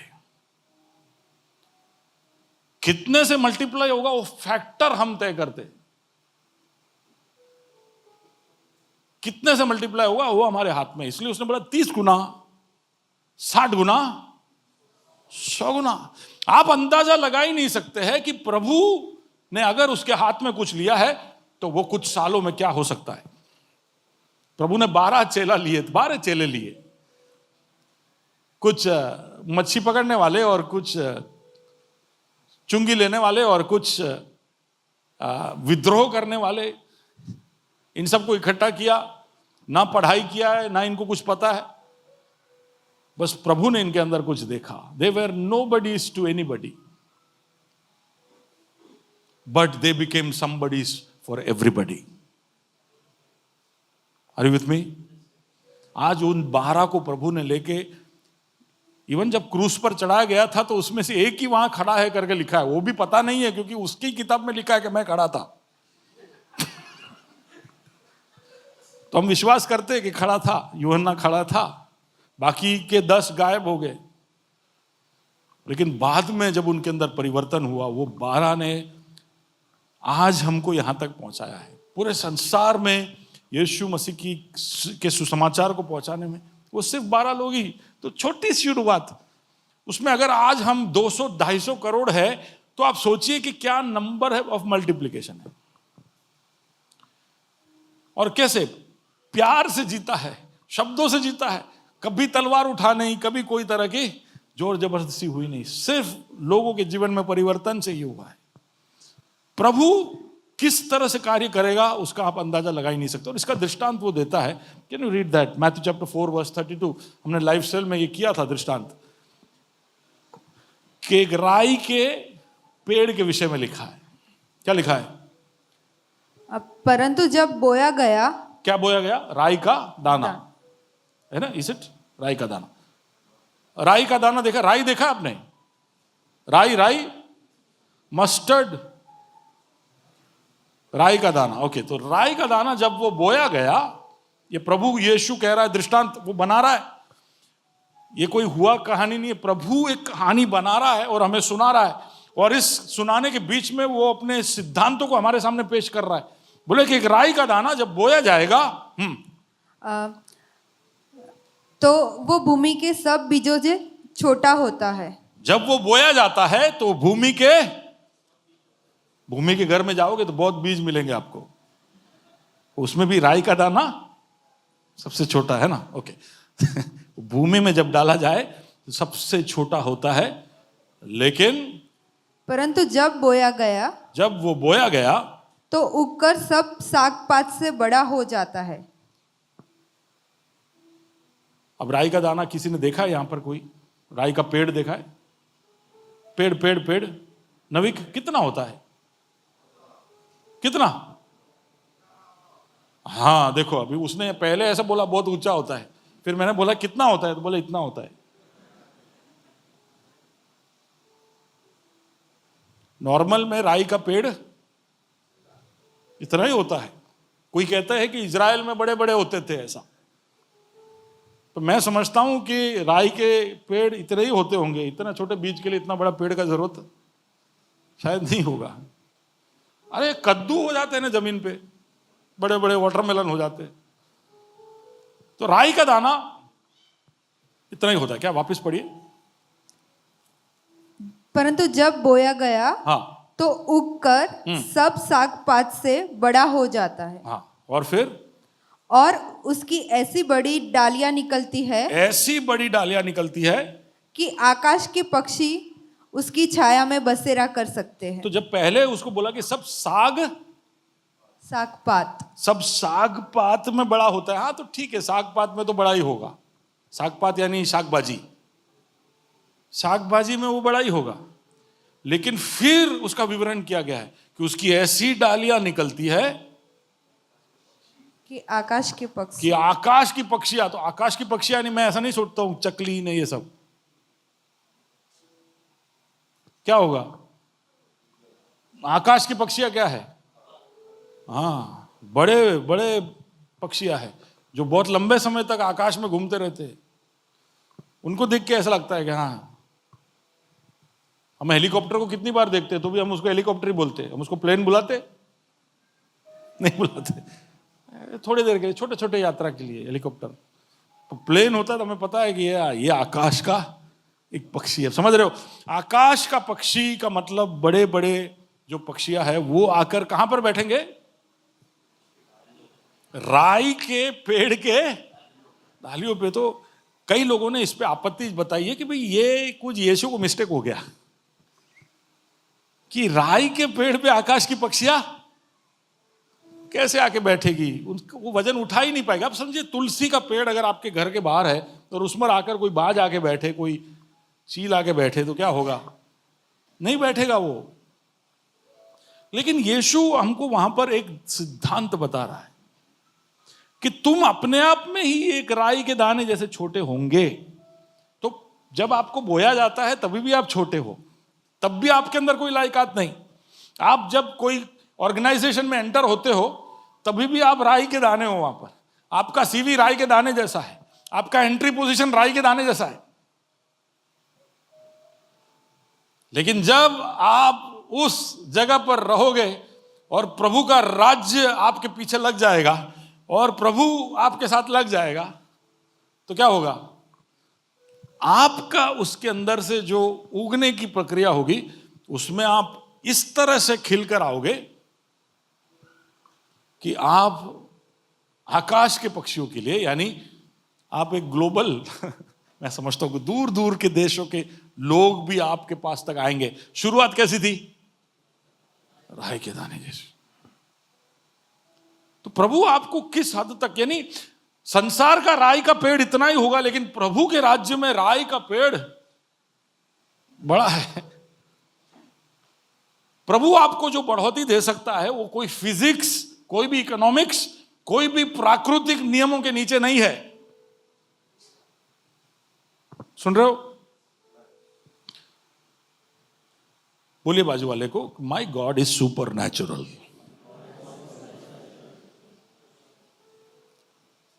कई बार हम प्रभु को नेचुरल लॉ के अंदर ही सब कुछ करवाते हैं, क्योंकि हम नेचुरल सोचते हैं। तो हम समझते हैं कि प्रभु भी नेचुरल ही सब करता होगा। प्रभु सिस्टम्स ने डिस्टर्ब ना कर, सिस्टम ना अंदर रहीने मारा माटे सोल्यूशन काढ़ी आप। ऐसे बोलते नहीं है, लेकिन हमारी अपेक्षाएं ऐसी होती है। हम भूल जाते हैं कि our God is a miracle working God. उसने योएल की पुस्तक में ऐसे कहा कि जो साल टिड्डियां खा गई वो साल मैं तुम्हें लौटा कर दूंगा। उसका मतलब है कि वो टाइम को कंप्रेस कर सकता है। जो चीज 6 महीने में होता है वो प्रभु क्षण भर में कर सकता है। देखो, प्रकृति पानी को दाखरस में बदलता ही है। पानी को दाखरस में बदलना कोई चमत्कार है क्या? वो हर दाखलता करती है, जमीन से पानी उठाकर उसमें से दाख रस बनाती है, पर समय लगता है। हाँ कि ना? समय लगता है, उसको समय देना पड़ता है। लेकिन जब काना के विवाह में गया, हेलो, तो जो दाखलता 6 महीने में करती थी उसने 6 सेकंड में कर दिया। बोले ये मेरा प्रभु है।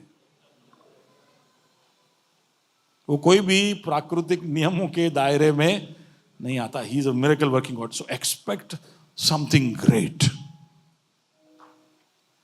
आप प्रभु के पीछे जब चलते हो ना, तो ऐसे छोटी छोटी फिद्दू जैसी अपेक्षाएं लेके नहीं चलना। Expect unexpected things, expect great things. और वो आपके अंदर की जो क्षमता है उसको आप जो सोच रहे हो उससे कई गुना बढ़ा करेगा। एक एक एक घटना चीजों को बदल देगा। गोलियत को गिराने के उस सेकंड तक दाऊद अपने 7 भाइयों का सबसे छोटा भाई था, घर में सबसे छोटा। कोई उसको जानता नहीं था। सब पूछते थे ये कौन है। साउल ने उसको अपना पूरा कवच पहनाया और बोला तू छोटा है, तू साइज में छोटा है, तू ये उठा भी नहीं पा रहा है। लेकिन जब गोलियत के सामने गया, पत्थर उठाया, एक गुलेल घुमाई, एक फेंका, अगले क्षण से गीत गाने लगे लोग उसके बारे में। साउल ने 1000 को मारा, लेकिन दाऊद ने एक गोलियत को गिराया उसने। लेकिन उसका कैपेसिटी देखिए। लोग, उसने 10,000 को मारा, किसी को मालूम नहीं है, लेकिन दुनिया उसको उस तरह से देखने लगी। आमीन। वो बच्चा 5 रोटी 2 मछली लेकर पहुंचा। अंद्रयास ने उसको ढूंढ निकाला। बोला कि इतनी भीड़ को खिलाने के लिए कुछ नहीं है, लगभग 1 साल का तनख्वाह चाहिए किसी का, जब इतने लोगों को खिला सकते हैं। लेकिन ये लड़का मिला है मेरे को जिसके पास 5 रोटी और 2 मछली है। यीशु ने कहा मुझे दो। हेलो। तो बेटे ने ऐसे कहा होगा, अंकल 3 दिन पहले पैक किया था मम्मी ने, ब्रेड है, थोड़ा सा पुराना हो गया होगा। ये सब बोला होगा उसने, पता नहीं। यीशु ने कहा दो मेरे को। उसने उठाया, पिता, he blessed the food, उसने तोड़ा और देना शुरू किया। देखो, दैट इज द एग्जाम्पल। जब प्रभु आपको कुछ देता है तो तुरंत उसको क्या करना चाहिए? उसका संग्रह नहीं करना चाहिए। बाजू वाले को बोला, I am not a museum. बोलो, मैं म्यूजियम नहीं हूं। अब दूसरा बहुत कठिन है ये बोलना, लेकिन बोलिए, मैं बैंक भी नहीं हूं। प्रभु जब मुझे देता है तो उसका संग्रह करने के लिए नहीं, उसको बांटने के लिए। क्योंकि पाप ने और इस संसार के तरीकों ने चीजों को ऐसा बिगाड़ दिया है कि कुछ लोगों के पास बहुत कुछ है और बहुत लोगों के पास कुछ भी नहीं है कि नहीं? भारत ऐसा, ऐसे कहते हैं कि 1% of India has almost 30-40% of India's wealth. दुनिया में ऐसे कहते हैं कि टॉप 5%, दुनिया के 5% लोगों के पास दुनिया का 95% या 99% वेल्थ है, बाकी सब भूखे हैं। ये लोगों के लोभ ने, लोगों के अन्याय ने ऐसा कर दिया है। कौन न्याय लेके आएगा? कौन ज्योति लेके आएगा? कौन चीजों को ठीक करेगा? प्रभु देख रहा है, प्रभु स्वर्ग से देख रहा है कि कोई तो है, कोई है क्या जो मेरे आशीषों को दूसरों तक पहुंचाए।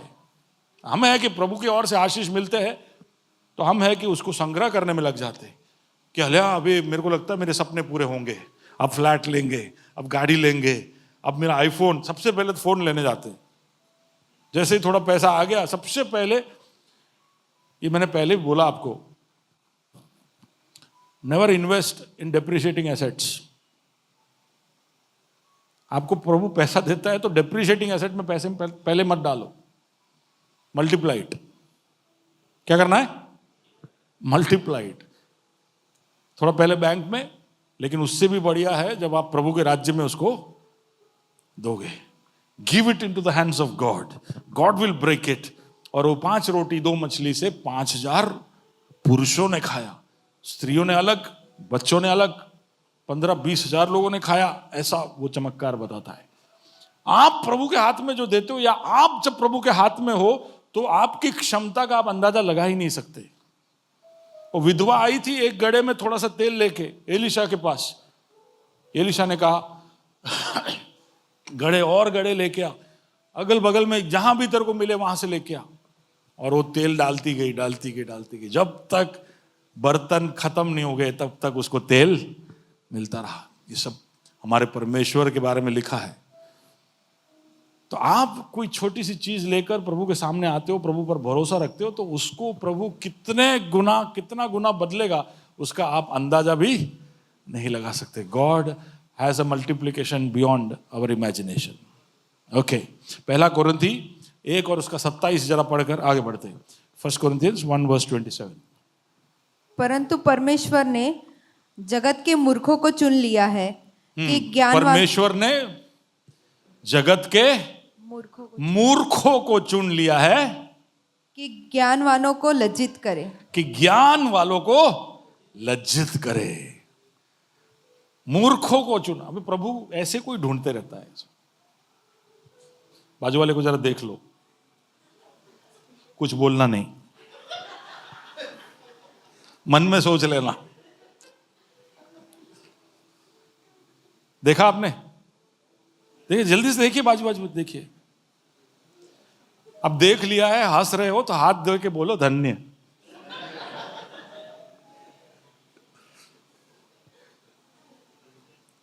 लेकिन क्या लिखा है? प्रभु ने, परमेश्वर ने जगत के मूर्ख लोगों को चुना है। हाँ, कि ज्ञानवानों को लज्जित करे। क्यों चुना है? ये हम पहले सेंटेंस में वो इमोशनल हो जाते हैं। प्रभु ने मूर्खों को चुना। अल्लाह, he is so great, he is awesome. और फिर गीत लिखना, मैं कुछ नहीं था, प्रभु ने मुझे बदल दिया। और वो ऐसे गीत गा के खुश होते, उल्लास करते। सही है बात, खुश होना चाहिए, लेकिन प्रभु ने मूर्खों को क्यों चुना? ज्ञानवानों। जोर से बोलिए। क्या लिखा है? ज्ञानवानों को लज्जित करे। ज्ञान वालों को। तो आपको किसके आजू बाजू घूमने का पता है?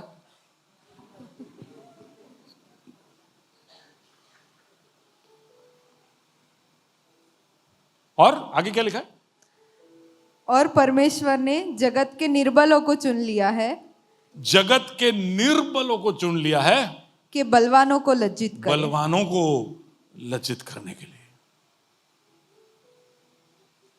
तो बलवान लोग हमारे पास आएंगे, ऐसा बोची पकड़ेंगे, दीवार पे उठाएंगे, लेकिन तब याद रखने का कि प्रभु ने मुझ निर्बल को चुना है बलवानों को लज्जित करने के लिए। आगे पढ़ो। और परमेश्वर ने जगत के नीचों और तुच्छ को, नीचों और तुच्छ को, द लोली, जो कोई गिनने में आते ही नहीं है, ऐसों को देखिए। सोचिए प्रभु कैसों को ढूंढता है। He looks for the least, the smallest. इसलिए कहता है कि यू बी मीक, आप दीन रहो। बहुत ज्यादा घमंड दिखाने की जरूरत नहीं है। Remain meek, stay meek, God will see you. इस संसार के तुच्छ को ढूंढता है और वरन जो है भी नहीं उसको भी चुन लिया है, और जो कुछ है नहीं, दोज हु आर नथिंग, कि उन्हें जो है, दोज हु आर नथिंग, जिसको दुनिया देखकर बोलता है कि तू तो कहीं नहीं लिया, तू तो कुछ नहीं। When the world cancels you, God is looking for people who are cancelled. आजकल बड़ा ट्रेंड है कैंसल। सबको यूट्यूब पे कैंसल कर रहे हैं, ट्विटर पे कैंसल कर रहे हैं। कैंसल कल्चर, कैंसर कल्चर बोलते हैं उसको।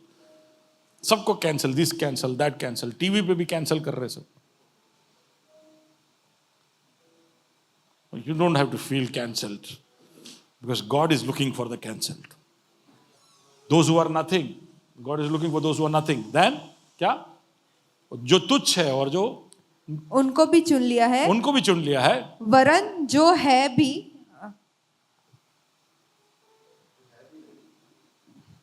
वरन जो है भी नहीं उसको चुन लिया है, कि उन्हें जो है व्यर्थ ठहराए।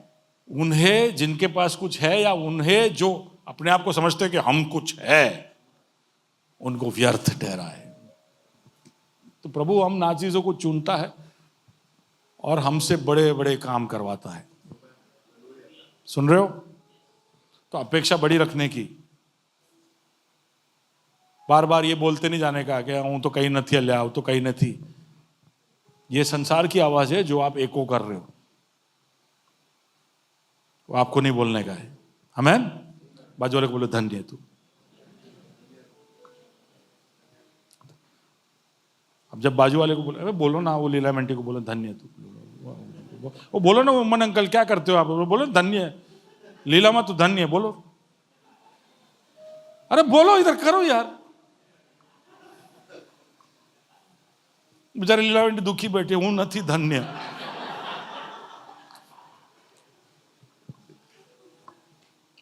अब बाजू वाले को कहो मैं भी धन्य हूं, बोलो आमीन। मैं भी धन्य हूं क्योंकि मैं कमजोर था, मैं मूर्ख था, मैं तुच्छ था, मैं कुछ नहीं था, लेकिन प्रभु ने मुझे चुना है। हालेलुया। और वो मुझे उस राई के पेड़ के समान इस तरह से उगाएगा कि मेरी डालियां इस तरह से बढ़ेगी कि आकाश की पक्षियां भी आकर मुझ में शरण प्राप्त करेगी। आमीन। आप कुछ नहीं होंगे, लेकिन आपके पास बड़ा प्रभु है। उस प्रभु के कार्य को देखने के लिए अपने धीरज को बढ़ाओ, वो आपका सबसे बड़ा कार्य है। आमीन। मेरे ख्याल से आज के लिए इतना ही काफी है। आइए, दो ही सोच मैंने आपके सामने रखा कि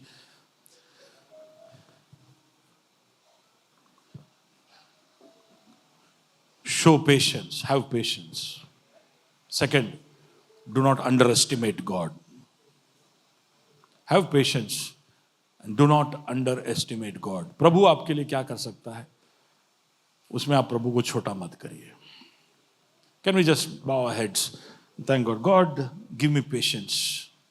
Give me patience. We're going to sing Tera Hit. Can we? Mayur?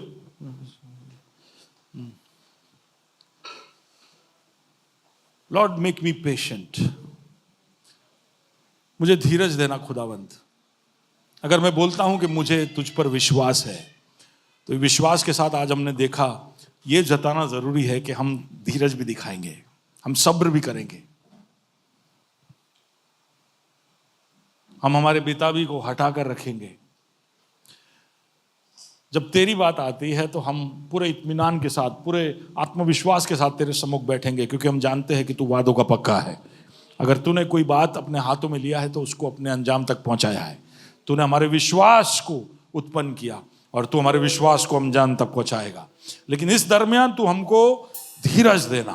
तेरे महान कार्यों को तू जब हमारे जीवन में कर रहा है तो हमारे जीवनों को बदल रहा है, हमारे चरित्र को बदल रहा है, हमारे परिस्थितियों को बदल रहा है, हमारी समझ को बदल रहा है। जब परिपक्वता की तरफ तू हमको लेकर आ रहा है तो हम अपने आप को दीन करें प्रभु जी, और धीरज दिखाने वाले बन जाए। हमारी मदद कर खुद, हमारी मदद कर खुदा। और हमने ये भी देखा कि किस तरह से तू दुनिया की तुच्छ और जो कुछ नहीं है और जो कमजोर है, जो मूर्ख है, उन चीजों को लेकर किस तरह से तेरी महानता को सिद्ध करता है। तेरी महिमा इसी में है कि तू इन छोटे चीजों को उठाए और बड़े कार्य करे। तो हम वही गुट है खुदा, हम वही मूर्ख, वही तुच्छ, वही कुछ नहीं वाले, हम वही निर्बल लोग हैं।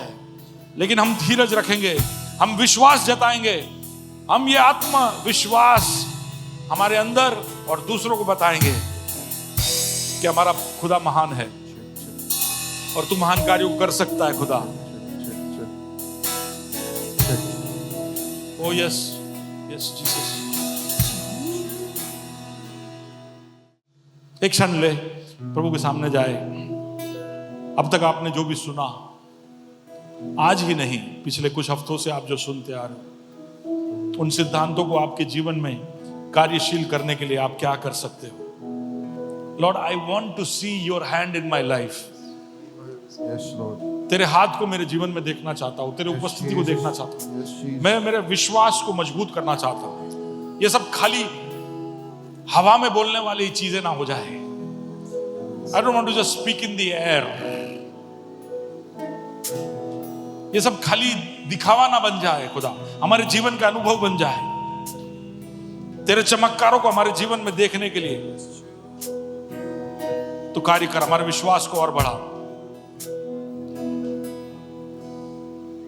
रूहे पाक बदल तू मेरी हर बात जो है तेरे खिलाफ हावी हो और कर तू मुझ पे कब्जा। हूं मैं तेरा है खुदा। ओ रूहे पाक बदल तू मेरी हर बात जो है तेरे खिलाफ।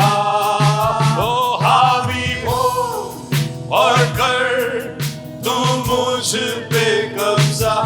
हूं मैं तेरा है खुदा। हूं मैं तेरा है खुदा अब और सदा।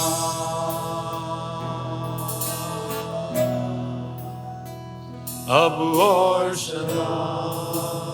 स्थान में खड़े हो जाए, एक और बार गाए। प्रभु तेरी मर्जी मेरे जीवन में होने दे। हावी हो जा पवित्र आत्मा, मुझ पर कब्जा ले ले। कब सीखूंगा, कब समझूंगा, कब मेरे जीवन के अंदर इन बातों को मैं प्रायोगिक कर पाऊंगा। ओ हावी हो और कर तू मुझ पे कब्जा। हूं मैं तेरा है खुदा। हूं मैं तेरा है खुदा।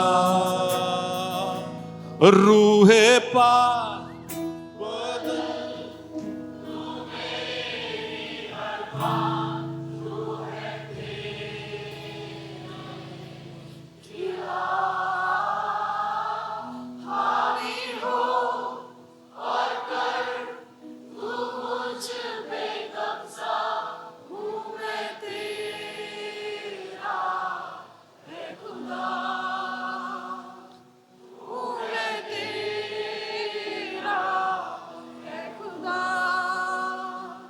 अब और सदा।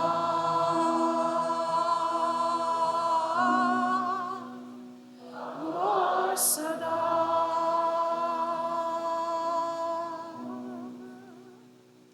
बोझ से है गर तू दबा, क्लेशों से है गर तू लदा, बोझ से है गर तू दबा, क्लेशों से है गर तू लदा। ओ क्रूस है तेरे हर मर्ज की दवा, वो ही तेरा पनाह। ओ लहू से धुले है तेरे गुनाह, मिलती है सबको शिफा, मिलती है सबको शिफा, अब और सदा।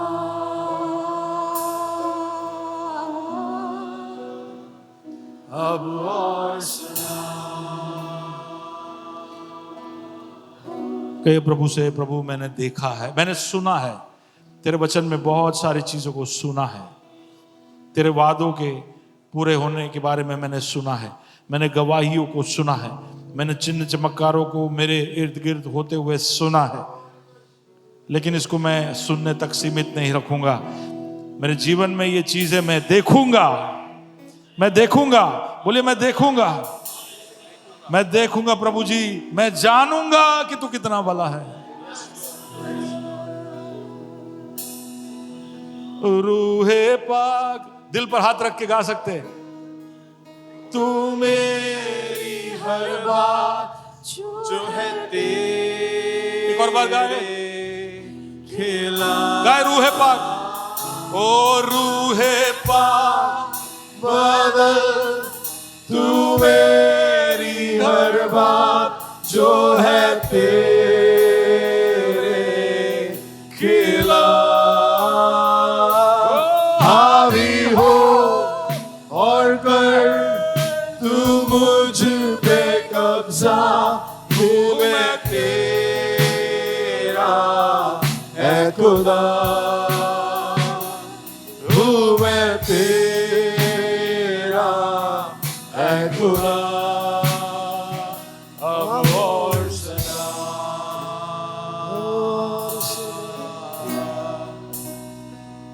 अब और सदा।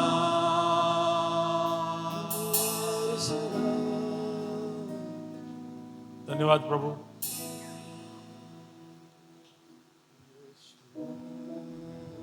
परम पिता के आगे मेरी हिमायत करता, सदा मेरा मुक्तिदाता, मेरा पक्ष समर्थक है मसीहा। मुझे रोजाना लाड से जो चलाता, वो प्रेमी चरवाहे को मेरा सलाम, मेरे प्यारे गडरिए को बेहद प्रणाम। ओ अंजाम तक मेरी रखवाली जर में सदा साथ रहता है सामर्थी खुदा, मेरी ताकत सर्वोपरि प्रेमी पिता। ओ मुझ पर किए जो तूने सारी भलाइयों का बदला, कैसे चुकाऊं मेरे खुदा, इनका बदला कैसे चुकाऊं मेरे पिता। ओ इनका बदला कैसे चुकाऊं मेरे पिता, हाँ इनका बदला कैसे चुकाऊं मेरे पिता। तेरे वचन को सुनकर हमारे जीवन में अमल में कर, तेरी ओर से हमारे लिए खोले गए सारे रास्ते अगर हम चलते जाए, तेरी कुंजियों का इस्तेमाल कर प्रभु जी, तेरे नियुक्त अंजाम तक हम पहुंचेंगे तो तेरे भलाइयों का बदला होगा जो हम तुझे देंगे। हमारी मदद करना, हमारी मदद करना कि जैसे हमने गाया कि हम रूहे पाक के हवाले अपने आप को करें, जो हमारी हर बात को बदले जो तेरे खिलाफ है। कुछ कुछ चीजों में हम तुझे मंजूरी देते खुदा कि हावी हो जा, कर तू मुझ पर कब्जा। कई बार हमारे कठोर दिल मानते नहीं, हमारे हट में, हमारी जिद में हम अपने आप को सौंपते नहीं, लेकिन कर तू कब्जा। मैं हूं तेरा अब और सदा। धन्यवाद खुदावंत तेरी उपस्थिति के लिए। आए हुए सबको तेरे हाथों में सौंपते हैं। वचनों के द्वारा तूने उनको दृढ़ किया, ऐसा मैं विश्वास करता हूं। तेरी योजना के अंदर चलने के लिए तू उनकी मदद करना। जो भी बीमार होकर परेशानियों में, तकलीफ में, बंधनों में इधर आए हैं, तो आज प्रभु जी यीशु मसीह के नाम से वो छुटकारा प्राप्त करके यहां से जा रहे समय विश्वास करता हूं।